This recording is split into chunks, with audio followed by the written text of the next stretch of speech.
Hello, hello, my friends, and welcome back to another episode of the Predators podcast on WWPR Tampa Bay. My name is Neil Fox. I am the president for life of the furry fandom, democratically elected, of course. And with me, as always, is... Hello, this is Link Labrador. And I'm Chip Reps.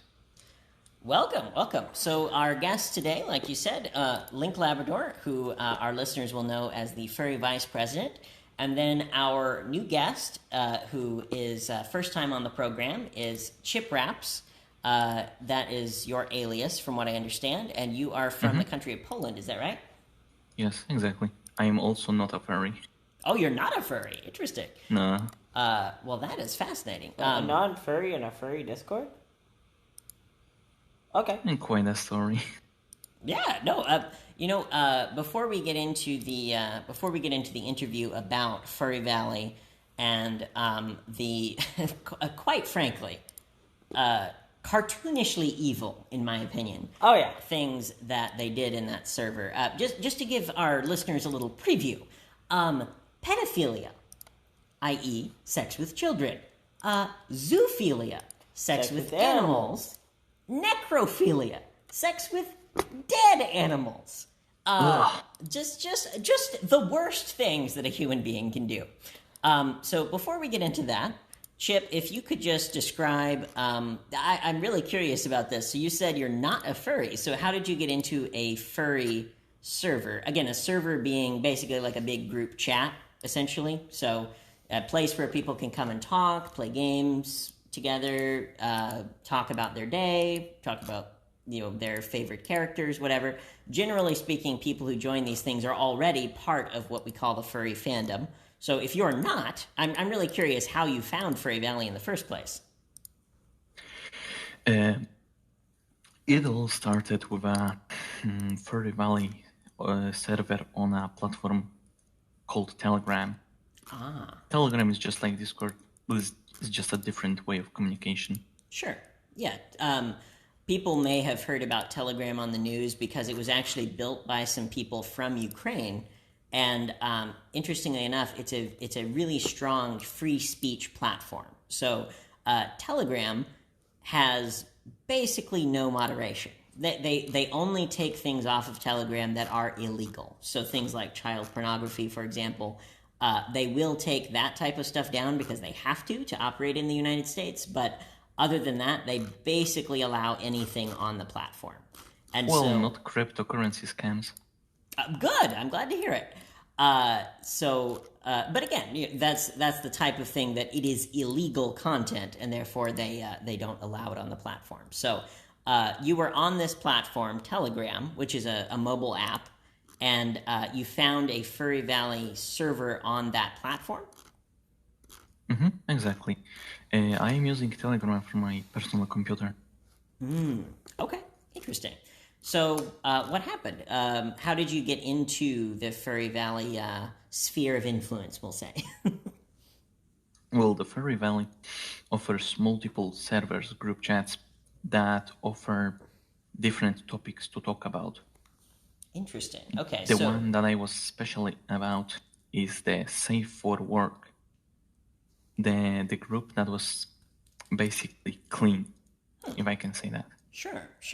I'm imagining like maybe a small group study at a church, for example, where you have your big, service where everybody gets together, but then you would also have your smaller groups like a Sunday school type thing where you might have, 10 or 15 people. Is that kind of what you're talking about?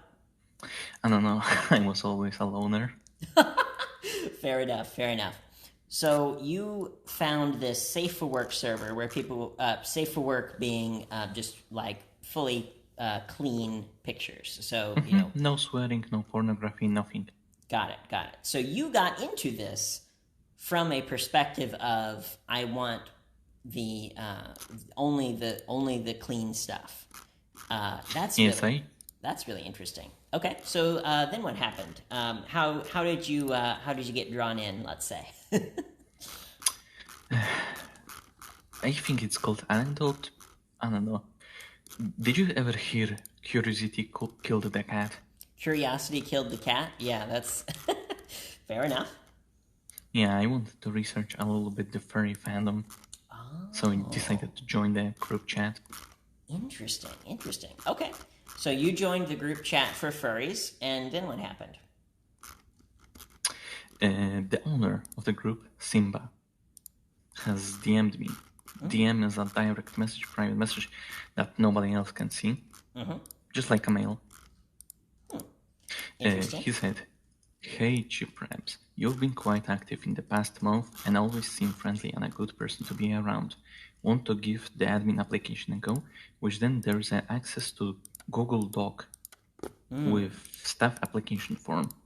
Gotcha. So kind of like a job application. Got it. Okay. So the owner of the group reached out to you and asked you to make a job application to be an admin or a moderator for the gaming aspect of the server. Is that right? Yes. Okay. Interesting. Well, we are going to take a quick break, and we will be right back. Hello, my friends, and welcome back to The Predators Podcast, a presentation of WWPR AM out of Tampa Bay. Welcome to the show. My wonderful Labradors here, as usual. Hello! Welcome to back. It's great to be back. And welcome to Chip, our guest for today. Hello. Hi. So I understand that you guys have both worked for the Discord server known as Furry Valley. Is that right? Yes. Okay. So Furry Valley, just for any of our listeners who are not familiar with it, because, the radio show is primarily not furries, so... Primarily normies. So we'll just do a quick introduction to what the server is first. So, anybody who's been in a group chat or, a WhatsApp group or Skype group or anything like that, they know what a group chat is. So a Discord server is kind of like a really, really big group chat. Yes. How many people are in Furry Valley? Do you know? Last I checked, it was like 5,000. Like 5,000 people? Is that about right? Yeah, I think that's right. Something like that. Okay. So somewhere around 5,000 people are in this server on an app called Discord. So what I would like you guys to do, if you can, is introduce yourselves and tell us a bit about what you guys did for Furry Valley, and then we'll go from there, okay? Yes. Let's see. Do you want to go first? Yeah, sure. Name's Chip Rabs, but only in real life, of course. I used to work as a tier 3 admin for Furry Valley. I used to host game events like Minecraft and VR. Oh, you were the VR, you were the Minecraft admin. I know you. It's been a while. When it comes to shared tasks, me and the other friend that I cannot remember the name because my memory is like Swiss cheese. We had shared tasks like greeting the new users and sending LFGs. Yes, I remember that. Okay. So, you were a tier 3 admin. What does that mean? Tier 3 admins, oh my god. I think tier 3s, from what I remember, used to mainly host game events. Okay, sounds good. So then you go ahead and introduce yourself, Yep. Link, and then we'll go into your story after that. Okay. I was also a tier 3 admin. One of the first tier 3 admins they had. And I hosted game events, primarily Monster Hunter and D&D. Monster Hunter and D&D, and okay, sounds good. So the primary person in our story, from talking to both of you, the person that is going to come up the most is named Chris Bryant or SIMBA LION. So if I could just ask you guys to both tell us just a summary of, again, think about talking to your grandma or your mom or somebody who's, they may not even know what furry is. So make sure to explain your terms, and you guys go right ahead. You want to go first? You want to go first? Fine. And furry, in my words, as a view of a Polish man, at first it was just a funny fandom of people who like dressing up as animals, drawing fictional anthropomorphic animals and stuff. How do I exactly explain this? It's just a silly fan. Fair enough. Fair enough. But at least that's what it was. Let's look up the definition on like Wiki for something so that we have a common base of knowledge to go off of. Okay, so furry fandom on Google, it says this is a definition from the Oxford Languages Dictionary: an enthusiast for animal characters with human characteristics, in particular a person who dresses up in a costume such as a character or uses one as an avatar online. Yeah, Okay. that sounds about right. So the furry fandom is a group of people who are fans of anthropomorphic animals or Yes. animals with human characteristics. So for those who may not just, again, a lot of people are not, as deep into the weeds as we are with furries. So you could think of something like a character from Zootopia, for example, the movie that came out a few years ago, where it's basically half human, half animal. And then you could go all the way on the left-hand side of, just a human with cat ears, basically. But you could also go all the way on the opposite side, and it's basically just an animal that can make human-like facial expressions, like characters from The Lion King, for example. Correct. So now that we've established what a furry is, tell us about the furry community on Furry Valley and Mr. SIMBA LION or Chris Bryant himself. I mean, Chris Bryant has a habit of making it look friendly and nice and happy dappy until you anger him, and then he turns into Mr. Jekyll. Turns into Mr. Jekyll? Yes, from Jekyll and Hyde. Ah, okay, got it. Okay. It's fine. You're cutting out. Could you please repeat? My partner is sitting a bit far away from the microphone. Would you be able to raise your voice a bit, my dear? Yes, my dear. Okay, so, again, like I was saying, Simba is like Mr. Jekyll. It's like Mr. Jekyll and Mr. Hyde. Friendly, approachable until you either...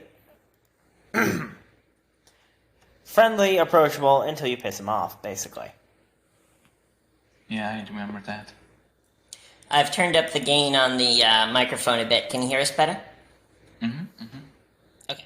If you need us to adjust the gain or the volume or whatever, just let us know. It's fine now. Okay, great. So, Jekyll and Hyde is an interesting way to describe it. How would you describe it, Chip? Well, whenever Simba was talking with me, he was using this like... What's the word for it? Fruity? Fruity? I don't know. He was talking in this like overly suspiciously friendly way. Yeah. Okay, yeah. Tell me more about that. Pretty common. Yeah, just like the friend over here described. He was super friendly and everything until we pissed him off. Right. He was berserk. Okay.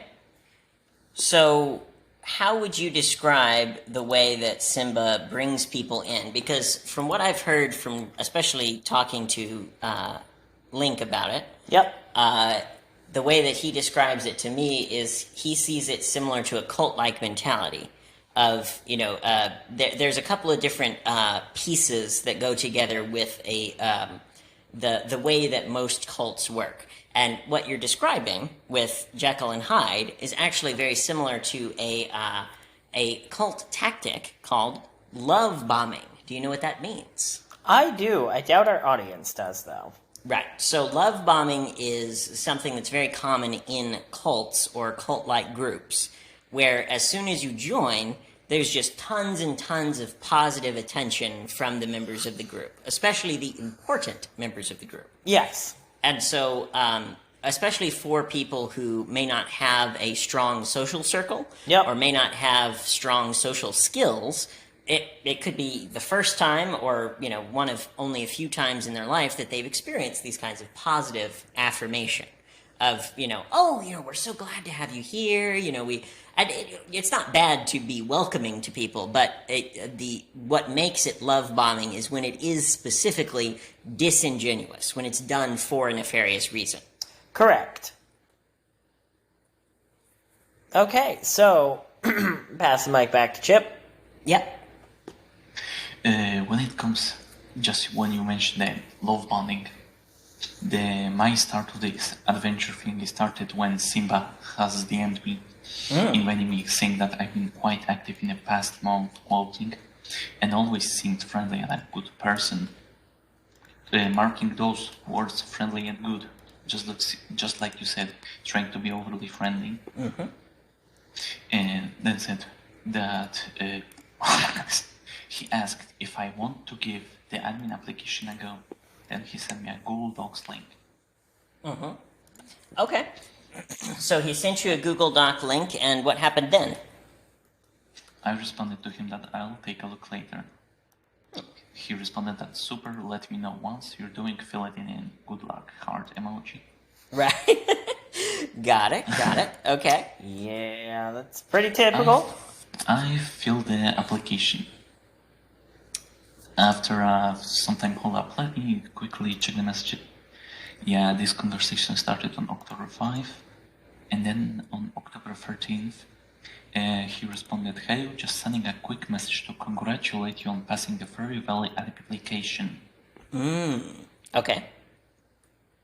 Then he sent me another Google Doc and told me to please read it carefully. Okay. The link contained some basic info administration protocols. I don't know if it's standard stuff or not. I don't know. It was a pretty lengthy Google Doc. Well, let's see, because so you joined at what time? You said October of what year? He DM'd me at October 5th. Sorry. Then once I filled it in, he responded at October 13th. Of what year? 2022. 2022. Okay. 2022. Right. So you joined Furry Valley quite a few years before that, right? Yes. Okay, so I don't remember the exact year that it was, but was it like 2015, 16, something like that? Something like that. Okay, so then he experienced a much later version of what you experienced. Yes. So what he's asking is, was his experience typical out of the people that you saw being hired into the server? Yes, more or less. It always starts the same way. Right, so describe that process. The process of the recruitation, exactly, or which process? Right. Just your experience of being recruited into this server. Yeah. After filling out and passing the application form and reading the lengthy tutorial thing, I don't know how to describe it. Guide. Yeah, let's call it guide. I had to join a Discord server, the Furry Valley Discord server, and then I told to join a Furry Valley admin Discord server. Okay, got it. So they have their own dedicated admin server now. That's new. On the admin server, there was a special channel for new trialists, if I remember correctly. Okay, that makes sense. A special channel just for new people who had joined. Okay, Yep. And then what happened? I remember there was a big message welcoming and congratulating everyone that has passed. I don't exactly remember what was written on the message. Okay, well, But I I'm remember sure that we can find somebody who is willing to talk to us about that specifically.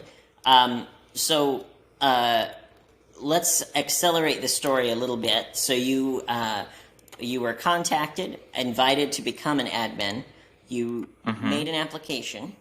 You you joined the admin server, and then what happened then?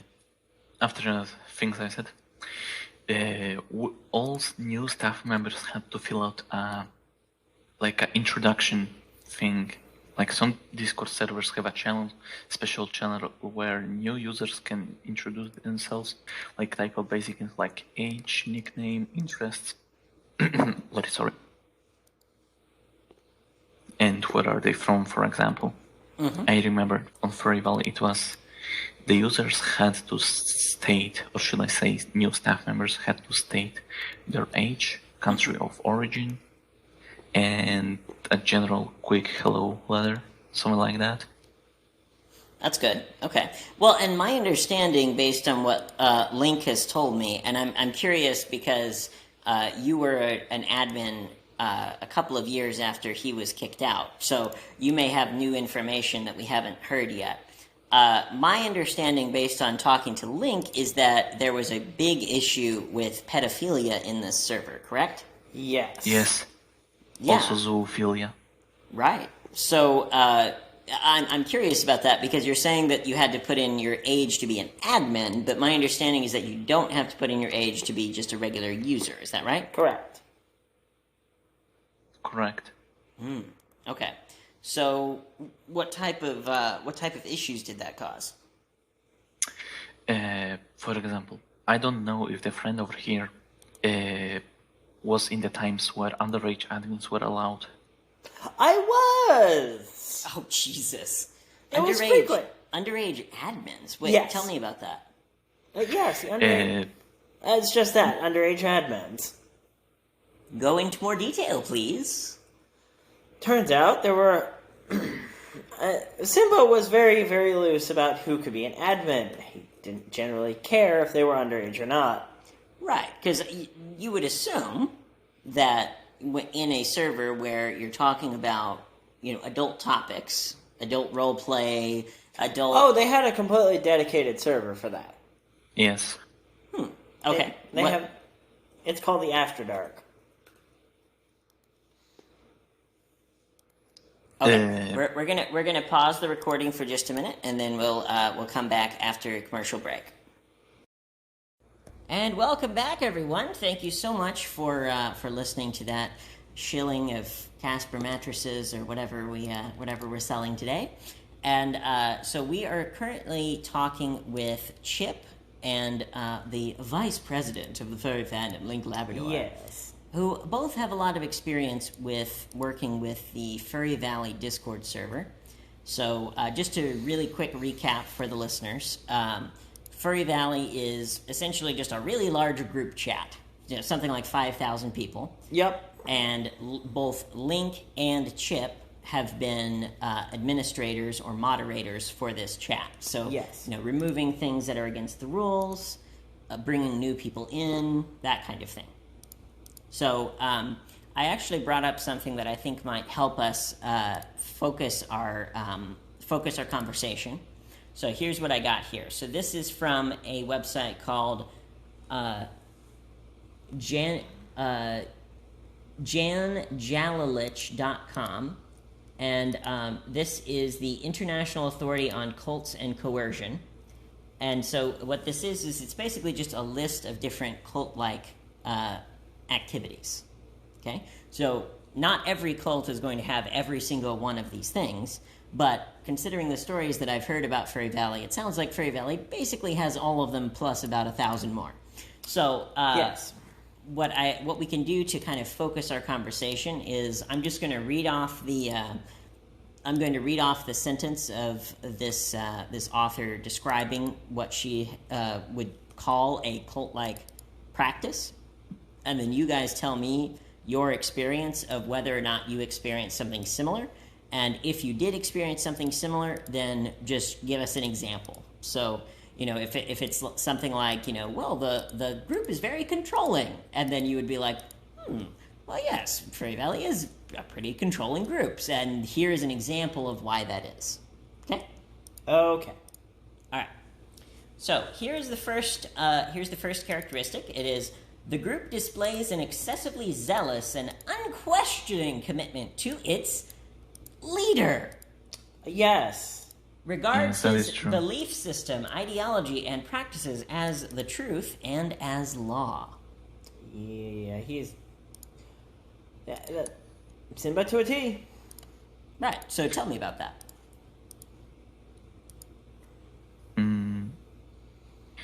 Well, how Elad, do we put you it in wanna words continue? that the audience would understand? Because that... Tell it as a story. So again, what works really well for the radio or TV is to tell a story to illustrate the point. Yes. So, for example, if I was telling a story about a cult leader from the Mormon Church, what I might say is something like, well, the Mormon Church can be really controlling, and you're not allowed to question the leaders of the church. So if some type of abuse, such as grooming of minors, if something like that goes on, like what happened in the Catholic Church, you're not allowed to question the leader about that practice. Okay, so story number 1 of Simba grooming children. Let's see. Simba would frequently have pets, and to have pets in the furry fandom is to have people that are submissive to you. Think sub-dom relationship if you're old enough for that. I'm sure. If not, then...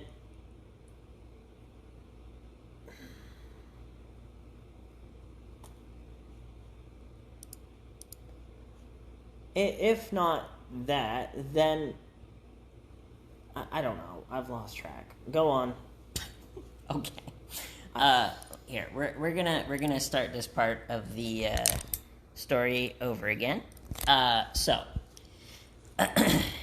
here's the cult-like characteristic, and we're gonna have Chip give his example first. Again, use a story as an example. So, like, if so, in this specific instance, we're talking about displaying an unquestioning commitment to the leader. So, what you guys would want to do is give an example of a time when Simba asked for unquestioning loyalty. Literally every day. Okay. Simba always loves affection. Yes. Tell me He about loves that. the sweet little... I don't know the English word. Sweet talk. Whenever you... He likes when you talk constantly sweet, if that's the proper term. Sure, yeah. So him talking sweetly to someone, or someone talking sweetly to him? Vice versa. In both? Okay, Yeah. Got it. Yes, in both ways. Right. So this is another. I'm sure we'll get to it when we're going down the list. But one of the things that is a very common cult-like practice is you can only say things that are positive. You cannot say anything that is negative, whether about the leader in particular, but also just about the group in general.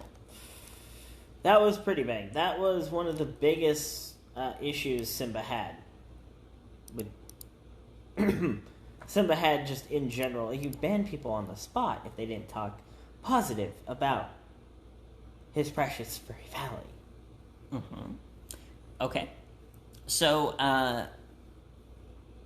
let's go back to this point here. I'm going to read the point, and then we're gonna throw it to you, Chip, and you tell a story or an anecdote that illustrates it from your perspective, something that you saw that illustrates the point. Okay, so the first characteristic of a cult-like group from this website, which is the International Authority on Cults and Coercion, the first characteristic is the group displays an excessively zealous and unquestioning commitment to its leader and regards his belief system, ideology, and practices as the truth and as law. So, Chip, what is an example of something that you saw that would be similar to that? The only example I saw so far is the people acting on Twitter. Social media in general, if I can say. Sure, yeah. People... What do you mean? People that display affection for certain ideologies tend to scream at their political enemies just for displaying other values, like believing in other... Okay, now I know how to describe it. Basically, people tend tend to get very angry at people who believe in different ideologies just for expressing their opinions.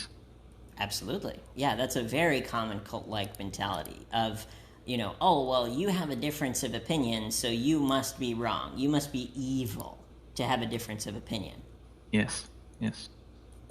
So what is an example that you can think of, Link, of Furry Valley displaying an excessively zealous and unquestioning commitment to its leader, Chris Bryant or SIMBA Lion? Literally banning anybody who has anything negative to say whatsoever, as well as, if you have friends, he'll ban your friends as well. Wow.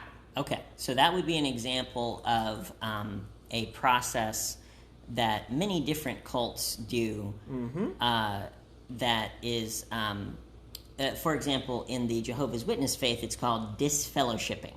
So disfellowshipping means you're not allowed to talk to any person who is a Jehovah's Witness. Disfellowshipping, it basically means that it's essentially a sin in their belief system to talk to someone who has been disfellowshipped. And so from what I understand is that Furry Valley does something very similar where you won't just ban you, the person who, spoke up about abuse or spoke up about what they saw. They'll also just ban everyone else connected with you as well. Correct. Got it. Okay. So the second point on this website is... Oh, he'll also ban anyone who finds out any information and questions the information at hand. That's cult-like behavior, that's for sure. So the second point on this website is questioning, doubt, and dissent are discouraged or even punished. Yes. So Chip, we're going to bounce it back to you. The statement is questioning, doubt, and dissent are discouraged or even punished. Does that sound like something that Furry Valley would do? Yes. Okay, so give me an example. As an example, I'm gonna bring up the social media again and the politics. Sure. So my guess, based on what you're saying, is that there was like one specific type of politics or ideology that everyone had to agree with. Yes. Yep. Yes. Got it. Okay. SIMBA tried to orient the ideology of the server about liberal left. Interesting. Yeah, he did. So wait, not just a pedophile, but a democratic pedophile. Yeah. Yeah, it's almost like bad people on all sides. Anyway, so the next point on this list is, quote, mind-altering practices such as meditation, chanting, speaking in tongues, debilitating work routines, or denunciation sessions are used in excess and serve to suppress doubts about the group and its leaders. Okay, so Chip, does Furry Valley do anything like this of, making people do really difficult tasks? Or, yes, absolutely, yes. Okay. On the server, the admin server, there was a system that forced the staff team to collect XP points. XP points are experience points, like in a video game. Okay.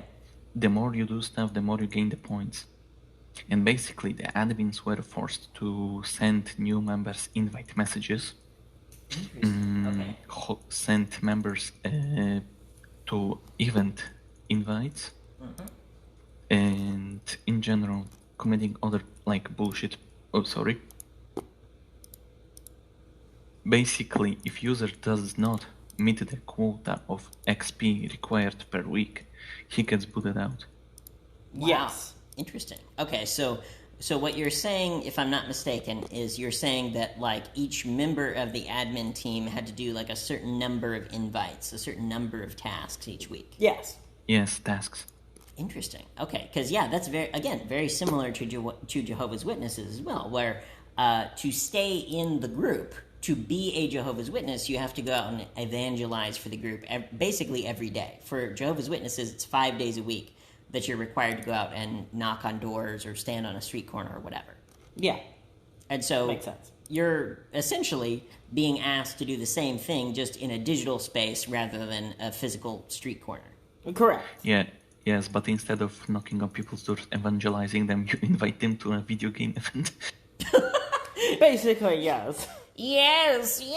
See. Now let me explain, because we're talking a bit in the abstract. So let me bring it back down to earth for the moms and dads and grandmas of the audience who, they probably only know about video games in as much as their grandchildren play video games. Correct. So and I want you to imagine, listeners, someone coming up to your grandchild on a digital space, so a chat or something like that, and saying, hey, join this cult. And by the way, we have great Minecraft sessions. So just join this cult, and you can have lots of fun with us in Minecraft.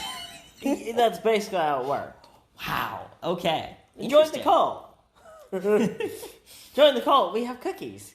Yes. We've joined the dark side. Join the cult. We have video games. Correct. Wow.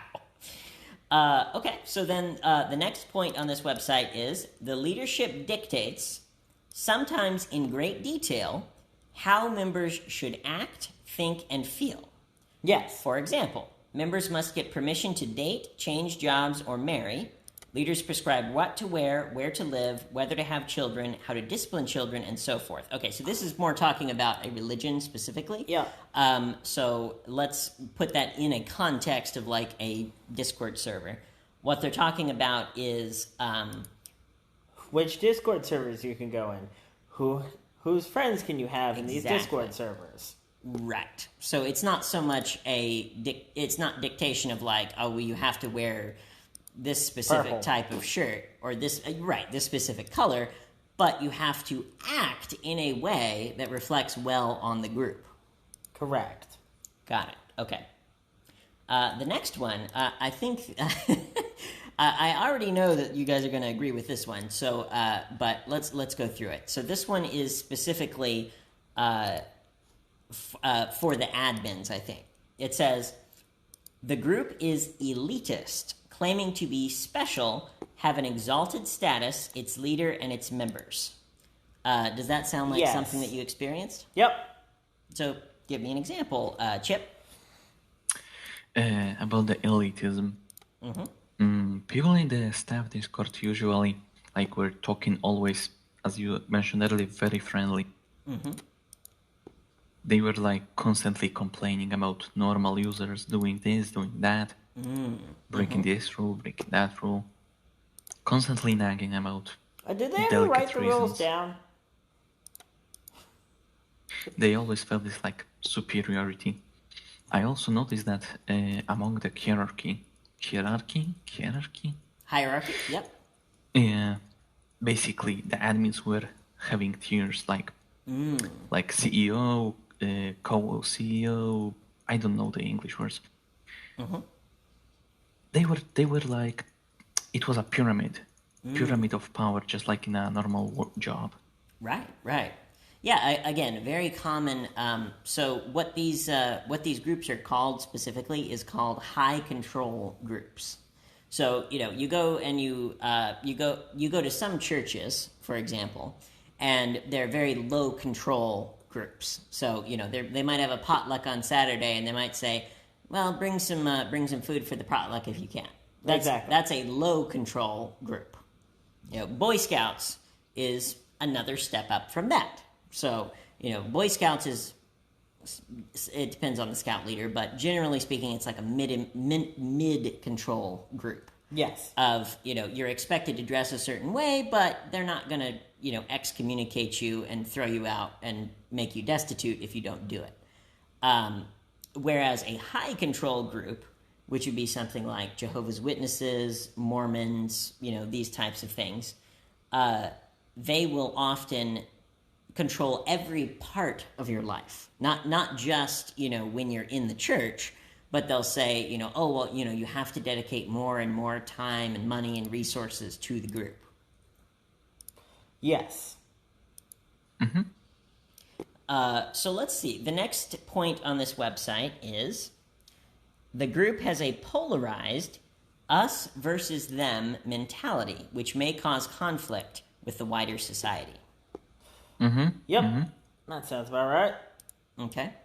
Well, we are currently 5 for 5 on these points, so not looking good for Simba not running a cult. So polarized us versus them mentality. So just to summarize from what I've heard Link talk about with this, it's like, oh well, everybody should be part of our server and not part of our opponents or our competing server. Yes. Okay. Do you have any examples of something like that happening while you were there, Chip? The server was constantly bragging about, not bragging, I should say demonizing. They were demonizing people that they call trolls. They had a specific word for that, people called who broke rules anti-FV. in a very delicate way. Okay, we're going to need to pause for 1 second and go back because you guys were talking over each other. And sorry. no, it's fine. It's learning how to be on the news is a skill. It's if you speak over someone, then neither of you can be understood. So what we're going to do is we're going to go back about a sentence or two, just repeat what you said, Chip, and then we're going to go to Link so he can say what he just said. Okay. The server was demonizing trolls. Okay. Or so-called troll, because troll, from a definition, is someone that likes to cause a lot of trouble to make people angry. That's the simplest explanation that I can think of. Got it.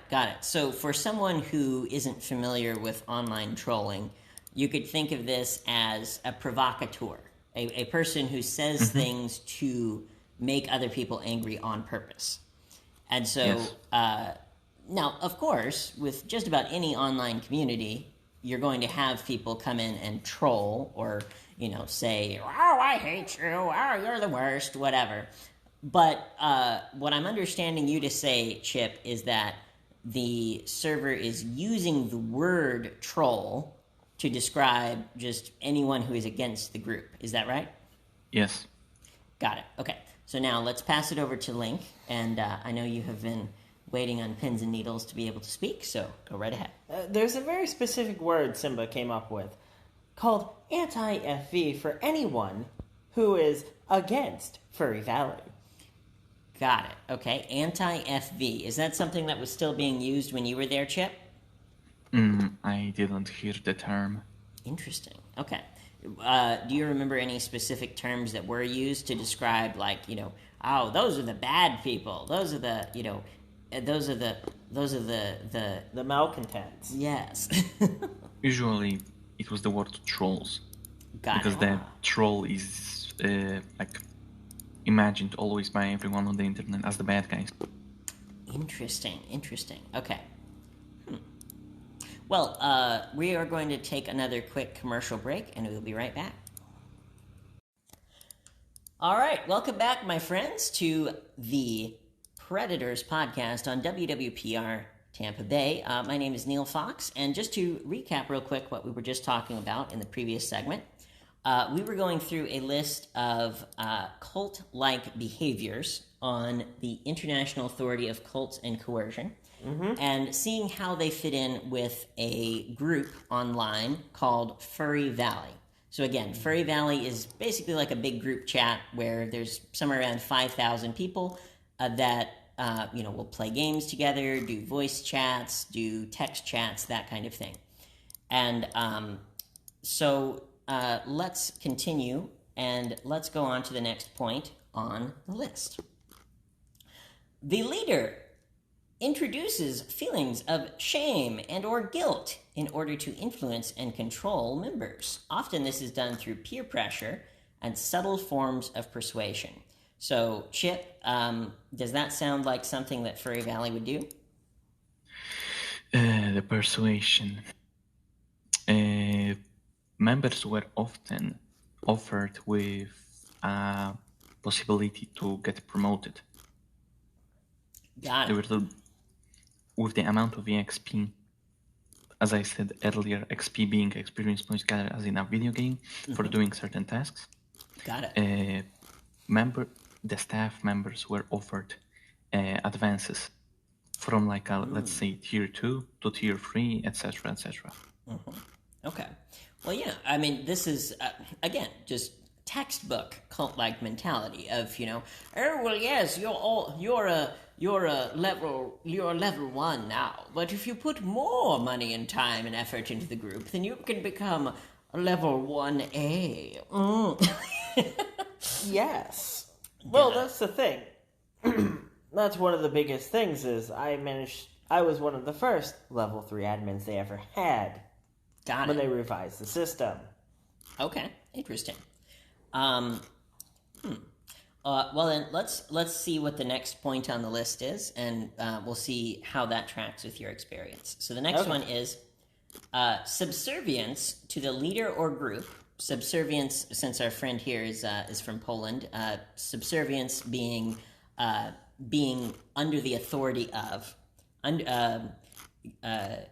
Subservience to the leader or group requires members to cut ties with friends and radically alter their personal goals and activities that they had before joining the group.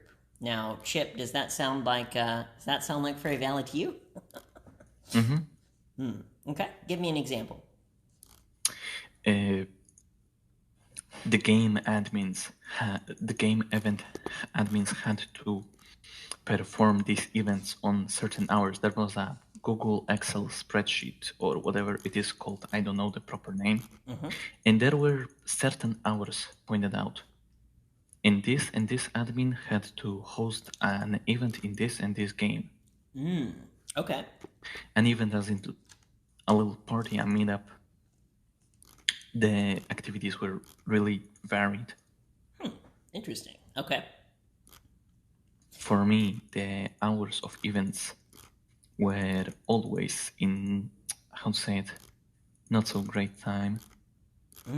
Right. Well, Because being from Poland, your time zone is significantly different than the United States. Which, by the way, thank you for recording at a weird hour for you. I appreciate it. I promise we are not a high control group. We just evening our time is when we can. The side effects. Yeah. The side effects of being an admin, or should I say ex-admin? Thank you. Thank you, time zones. Right. And international time zones.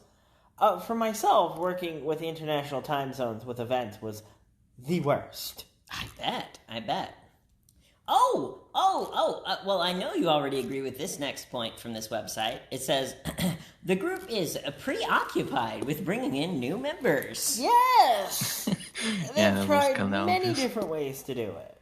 Got it. Yeah. So give me some examples. We'll start with Chip, and then we'll throw it back to you, Link. Okay. I'm gonna bring my example of how it started. Simba noticed that I was typing some random stuff, this and there, on the group chat. He said that I was friendly, active, using nice words to persuade me. Got it. Interesting. Okay, and what was your experience, Link? My experience was back in the day, they had specialized recruiting officers and stuff that would go into different discords, would go through, add as many people as humanly possible, then get out of the discord, and then see who showed up. Got it. Frequently. Do they still do that? I am not aware of that. Okay, it's one of the... Well, Discord is much more strict about spamming these days than it was in 2016. Yeah. You'll get banned from Discord itself much faster today for doing that than you would back in the day. Well, so here's they how... may have changed their tactics. Here's how Simba told people to do it. How did Simba tell people to do it? Simba told people how to do it by by creating an alternate account using VPNs. Make it look like you're from a different network, different server, different country, and then using an alt account to spam as many members as humanly possible, so you're never putting your own account at risk. Well, and that's a great opportunity for us to talk about our sponsor, ExpressVPN. ExpressVPN is one of the best ways to keep your privacy intact online and make sure that people like SIMBA LION and Furry Valley cannot steal your financial information.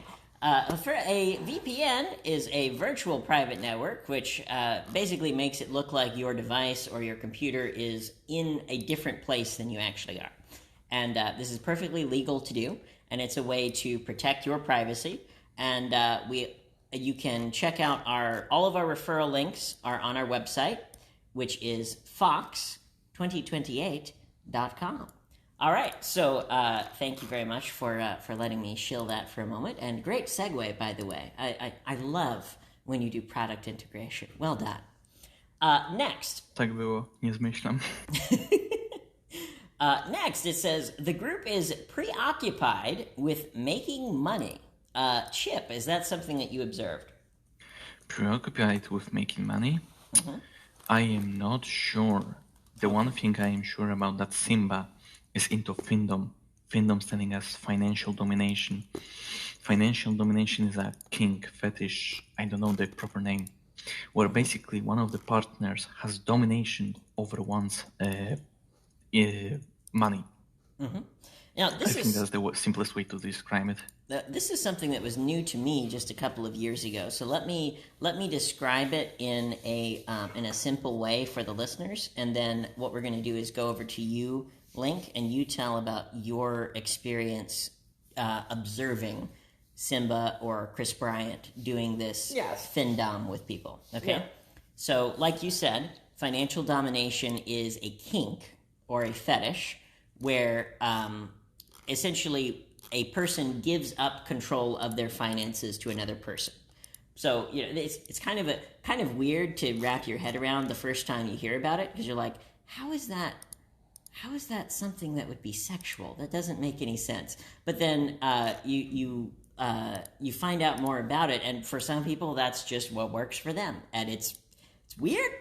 It's a very dangerous type of kink, because it is very easy to be manipulated if that is something that's happening. So my understanding of how Simba does financial domination is he will have people who are his slaves, quote, his word, slaves. Yes. Let me be clear for the listeners. I am not putting words in his mouth by calling them slaves. He himself calls them his slaves. He literally has a slave contract. What? Literally, yes. Okay. It's in the Kiwi Farms. We haven't made it that far. Well, okay, so we will definitely go over that in detail, because that is fascinating. But just summarize, what do you mean? A contract to do what? A contract in agreement that the recipient individual. Think 50 Shades of Grey. If you've read 50 Shades of Grey. Oh yeah, because they did a contract in that book. Oh. Oh God. I don't know that book. I'm sorry. Well, you're not missing anything. But it's kind of a dull read. But to sum it up, you've read 50 Shades of Grey? This is a time to say I plead the fifth. I did not read it. I watched a pitch meeting style video on it. Oh, okay, a synopsis. I've seen a synopsis of 50 Shades of Grey. Got it. Okay. Because they did a synopsis on the movie. Sure. So, of course, I know what it is. Got it. Not that I've read the thing. Sure. I thought you meant that you had read it, but anyway. No. Okay, gotcha. So, just for your understanding and for the audience, Chip, in the first 50 Shades of Grey book, in the first book in the series, one of the big plot points is the female protagonist, Anastasia, signs a contract to be the BDSM slave of the character Christian Grey. Yes. I am sorry, but I have no clue what BDSM is. Oh, okay. Well, I'm sure there's a word for it in Polish, but BDSM, let's define in a way that the FCC will allow. Okay. Let me take a stab at it. Sure. BDSM is a form of sexual kink, and it is the official tag that you would look it up by. Bondage, Domination, sadomasochism. Ugh. Yes. So bondage, tying up, discipline or domination. Yep. Of the one partner will tell the other partner what to do. Sadism, so inflicting pain on other people on purpose for sexual gratification, and masochism, enjoying it, enjoying that in a sexual way. Yes. So, Jesus Maria, that sounds absolutely hellish. I would struggle to think of a worse fate in life than to be one of Chris Bryant's BDSM slaves. So yeah, tell us about what you saw. Now that we've defined the terms, tell us about what you saw, Link. Well, what I saw was Simba's pets, that generally people of high status within the server, that generally gave money to Simba via the Patreon, which he has Patreon supporters. Patreon. Okay, so that's a subscription service. Yes. So wait, Patreon allows Simba to have a account? Yep. Oh, well, that's something that we need to change. Yeah, Patreon allows Simba to have an account, and that was one of the things of being an admin, is you actually get access to a lot of the basically full access to the entire server. So either you're an admin for the server, or you're a Patreon member to the server, and Patreon members get full access to the server.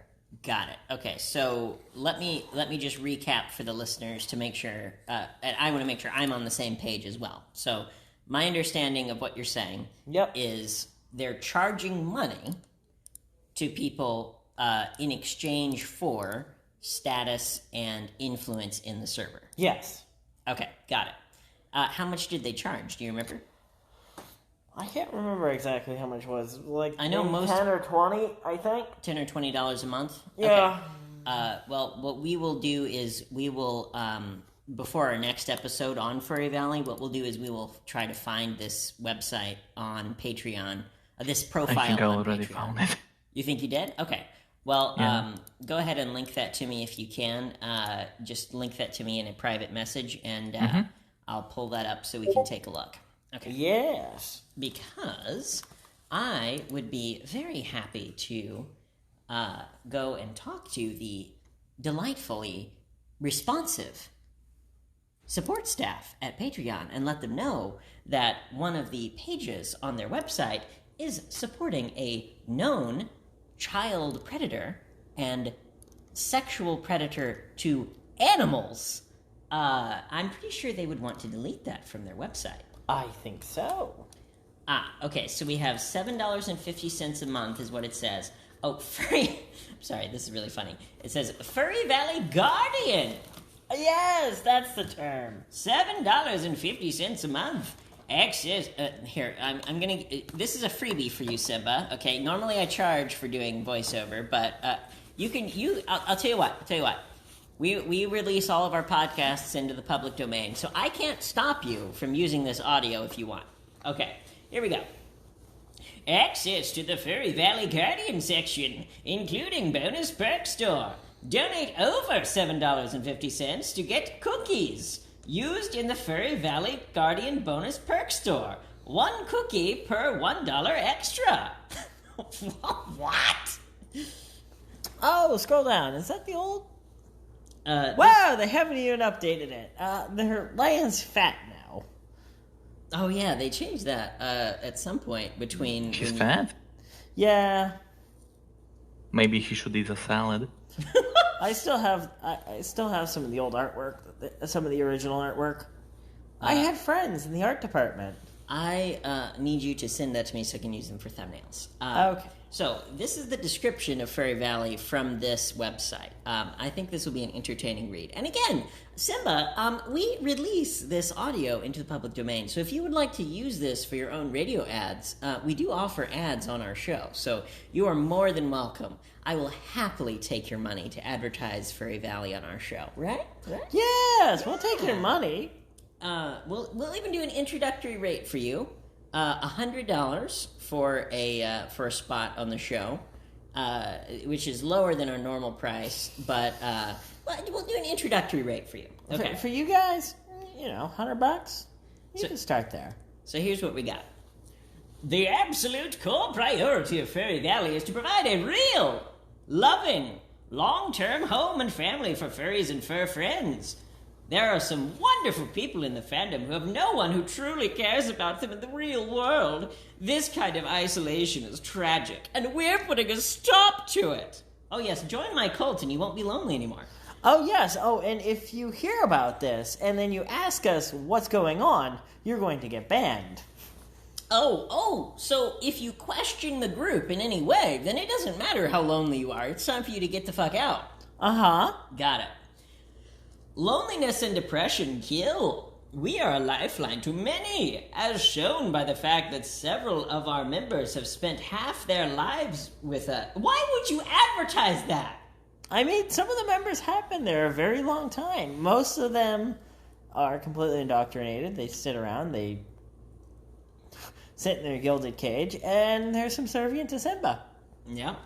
When I was younger, I would have given anything to have this community. People who actually give a darn about me, encourage me, and nurture me. Furry Valley in its modern form is a gift to my younger self, who had none of that. And of course to present-day furries who are in exactly the same spot as I was all those years ago. You mean not being a neurosurgeon and... Have you heard... Does he still claim he's a neurosurgeon?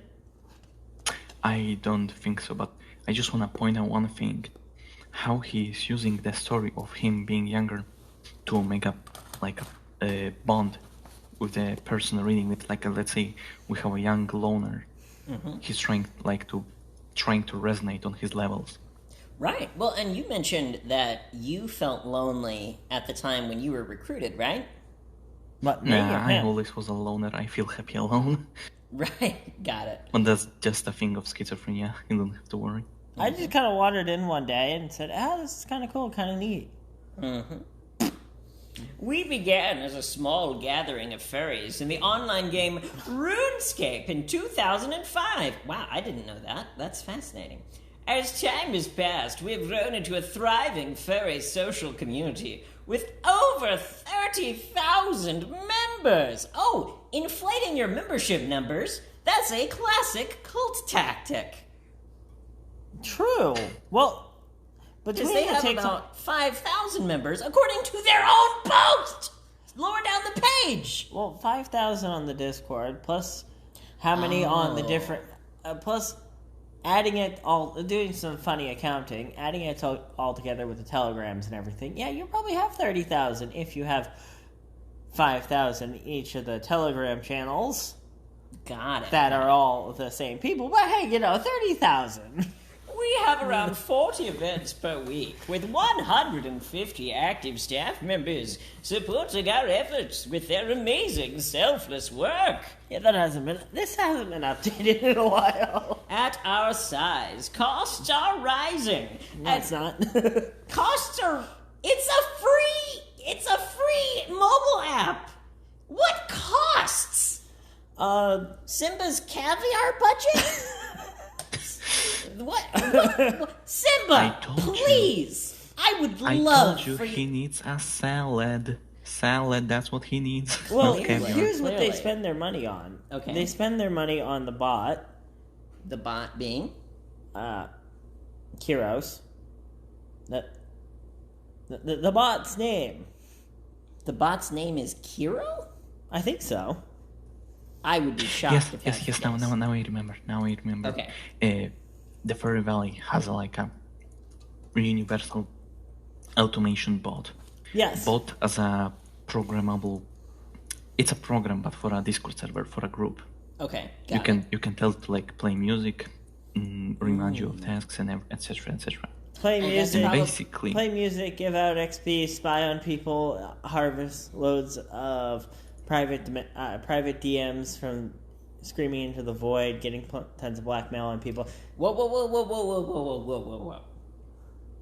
Keep in mind, you're talking to grandmas in Florida. That was about 17 times more information than we need in one sentence. Okay, so we're going to pass it over to Chip, and we're going to say, Chip, tell us what you observed in regards to the bot, and then we're going to pass it back to Link, okay? Well, first, as you mentioned earlier, somebody mentioned earlier, that the bot may be spying on users.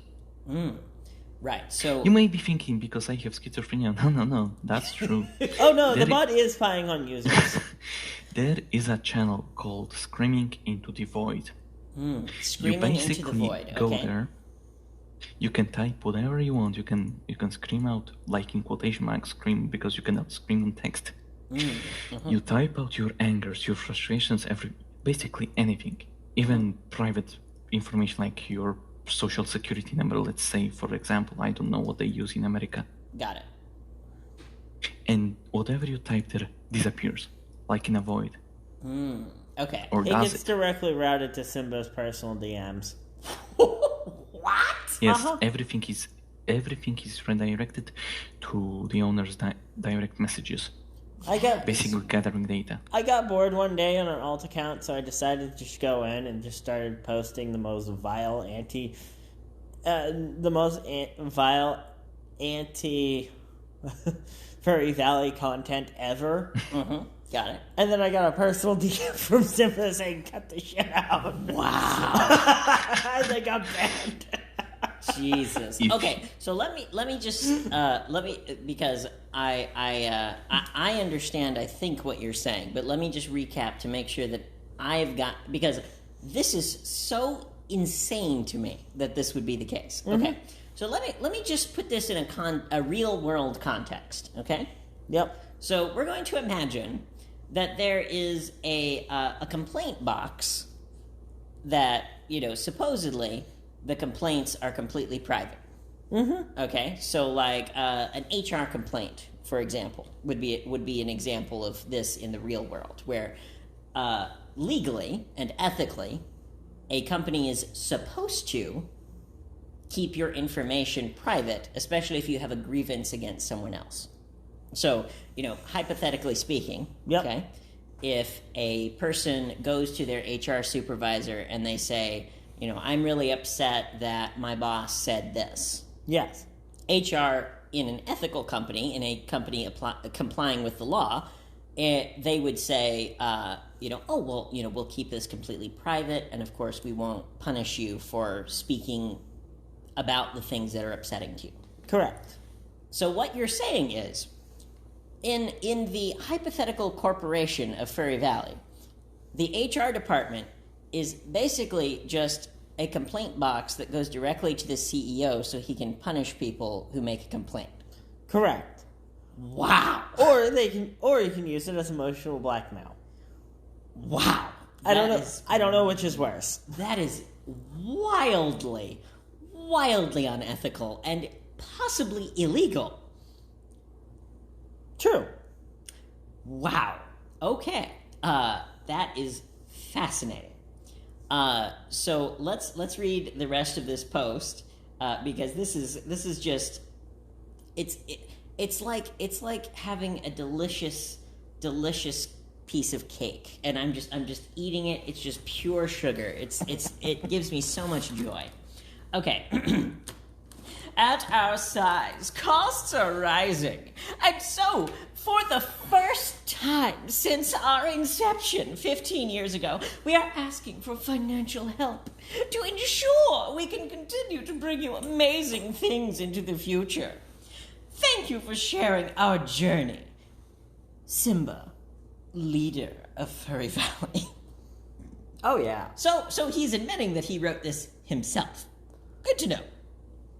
And no mention of him being a neurosurgeon and speaking 37 languages. Oh, I'm sure that's true. Jesus. It's like a combination of David Miscavige and Kim Jong-un. That's terrifying. That may be the most terrifying sentence I've ever heard. What if a cult leader had nukes?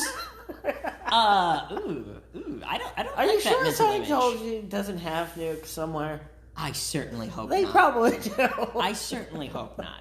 They have the kind of money they can afford nukes. Unfortunately, you are correct. Now let's get back to the subject at hand, which is the fact that Mr. Chris Bryant, or SIMBA LION, is a pedophile, a BDSM practitioner with underage people, making him not only a pedophile, but a pedophile who specifically practices BDSM with children. And 3, a zoophile, meaning a person who enjoys sex with animals and torturing animals for sexual pleasure. Now, Yeah. We're painting a great photo of him. we're doing what? We're painting a great photo of this guy.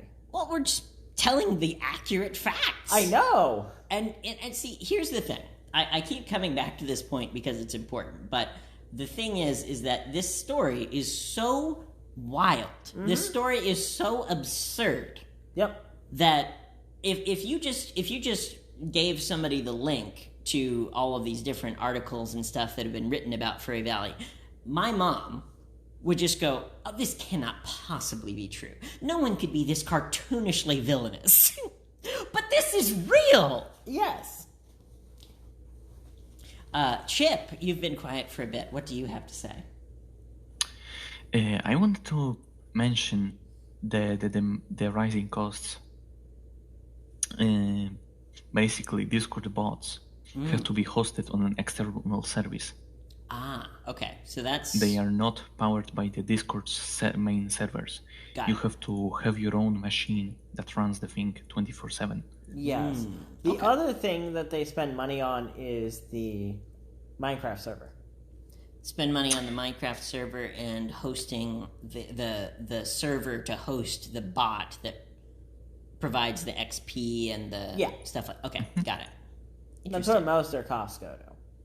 Yeah, but I mean, that can't possibly be that much. I mean, even if it was $1,000 a month, that would be... Like, if it was $1,000 a month, that would be a very big, robust server. Yeah. Interesting. Okay. So, tell me more, because before we end this this episode, I want to just give people a little taste of what's to come. Because let me just point out to our listeners that there is a website.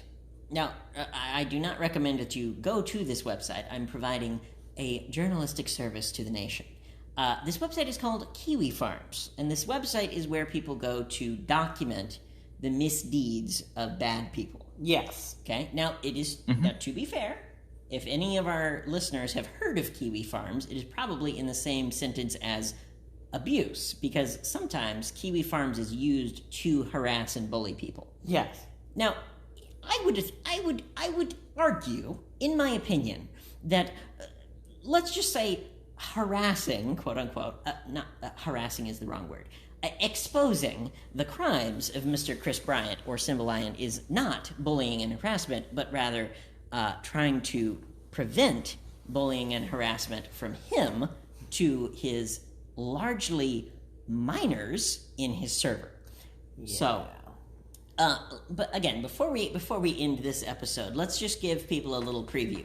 So I'm going to just say a word, one word, and you guys give me your thoughts on that as it relates to Furry Valley and Simba. Okay? Okay. So here is word number 1, pedophilia.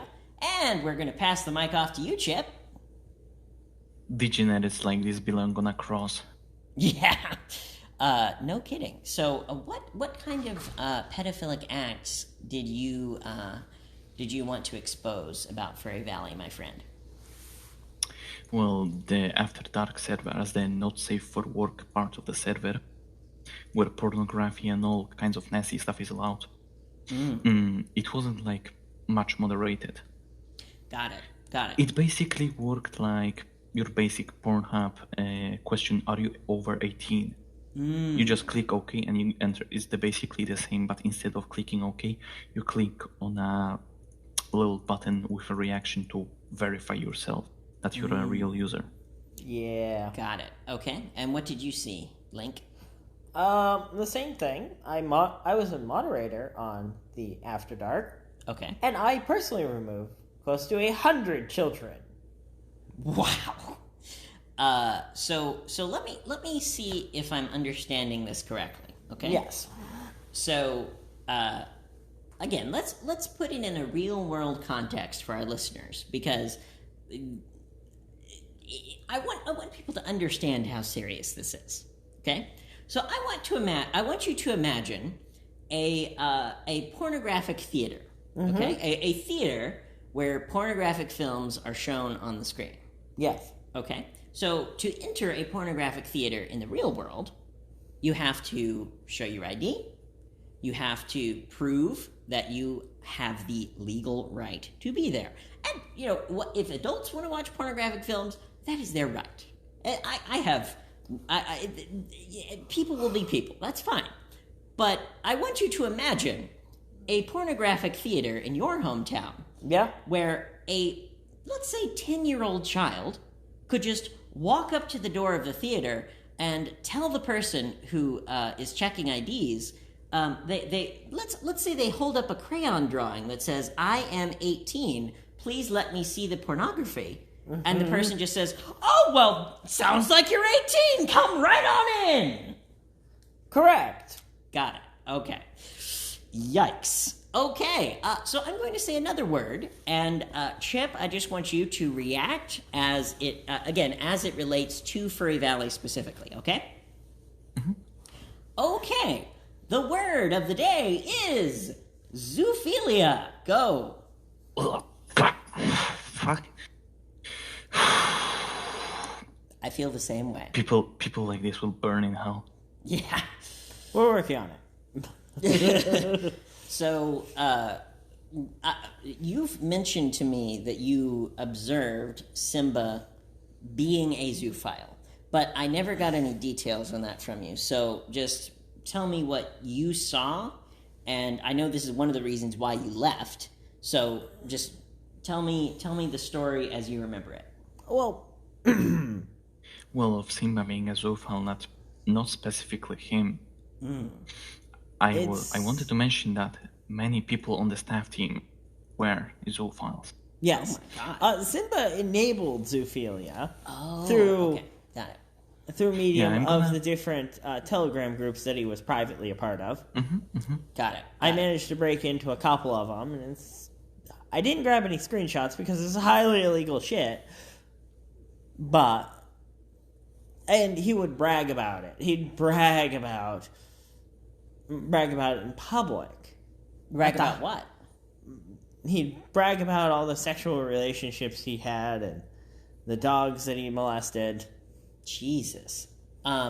So let me again make sure that I'm understanding it correctly. Yes. Okay. So Telegram, again, a messaging service. Mm-hmm. So you could think about, a group chat on, whatever device that you like to use. So like a group text chat, for example. Okay. So my understanding is that Telegram, because it is so strong on free speech, so it's so strong on, we're not going to delete any content unless we are legally required to do so. Yep. That people who enjoy things that are illegal, such as zoophilia, will go to Telegram and they will share these types of images of bestiality with people on that service. Is that right? Yes. Okay. Well, if somebody reports this illegal activity, Telegram is obviously gonna take action and remove everything and ban the people. See, you would think that, but the thing is that something that many people may not know is that Telegram, last I heard, it may have changed since I last heard, but last I heard, Telegram has 500 million users. 500 million, okay? Now, just, again, let's put that in context. That is almost twice as many people as live in the United States. That is 10 times the number of people that live in California. That's a lot of people. Yes. 500 million, yes? Yes, 500 million. Now, how many moderators do you think that Telegram has? Nowhere near enough. Well, they're obviously gonna try to use bots Maybe to 100,000? automate. Mm-hmm. So Telegram, according to zoominfo.com, has between 25 and 500 employees. So let's take that higher number and we'll say 500 employees, okay? So they have one employee for every 1 million users. Oh, wow. I was way off. So, my friend, unfortunately, one of the reasons why there's such a big problem with things like zoophilia and pedophilia on Telegram is that they simply do not have enough staff to be able to moderate it. And not only do they not have enough staff, they don't want to have enough staff. They have built their business model around a lack of moderation and an avoidance of following U.S. law. Oh boy, that's another. I mean, Telegram as a service originating from Russia, honestly, that was suspected to happen. Mm-hmm. It was actually, from what I understand, it was started by a group of programmers in Ukraine, and specifically a group of people who were trying to create an app where people could have just complete freedom of speech to be able to protest against their oppressive governments. Places like Iran, Iraq, that kind of thing. I have no knowledge about that, but I only know that the owner of Telegram, or main developer, I don't remember, is called Pavel Durov. He's from Russia, that's for sure. Yeah, I think now is a good time to wrap it up.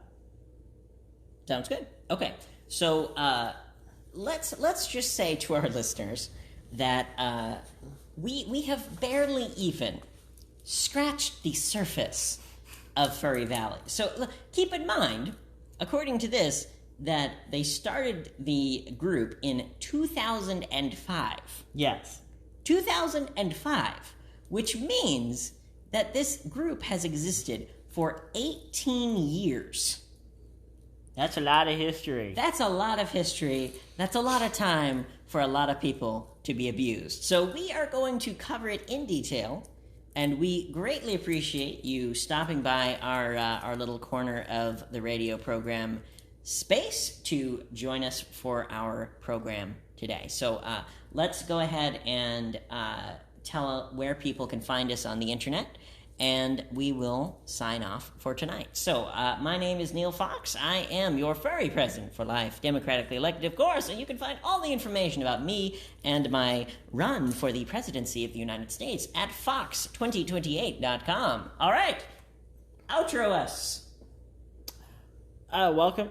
Thank you for coming along on this glorious journey, and we will have more content in the future. All right. Thank you very much for listening, everyone, and we will see you next week. Yes. Okay, so let me read that sentence again and try to understand what they're saying. Okay. The terrorist, filthy animals have had sex with goats and children for decades. Okay, I think they're talking about like Satanists or something. I think they're saying that like evil people have had sex with goats and children for decades. Okay. So we're just going to replace that with bad people. Okay. Bad people have had sex with goats and children for decades, just like our filthy ass animals. What? Our filthy ass animals have tortured, raped, and killed children for decades. Okay, I think they're just repeating themselves. Okay. Bad people have tortured, raped, and killed children. Okay, got it. Bad people have tortured, raped, and killed children. And then the second part of the sentence is the part that is just wild to me. Okay? Okay. Their satanic chickens have come home to roost. What does that mean? Let me translate that into English. Or Pig Latin. Either one. Latin. So what he's saying is that their chickens have come home to roost, and their chickens are so evil that things have escalated. So he's using emphasis on the chickens coming home to roost by adding Satanism. Oh, okay, got it. So he's emphasizing. So is he agreeing with us? Yes, darling. Okay. Filthy animals get no safe spaces and no mercy. I think he's talking about, when he says filthy animals, I think he's talking about the furries. I'm not sure. This person has a very interesting way of writing.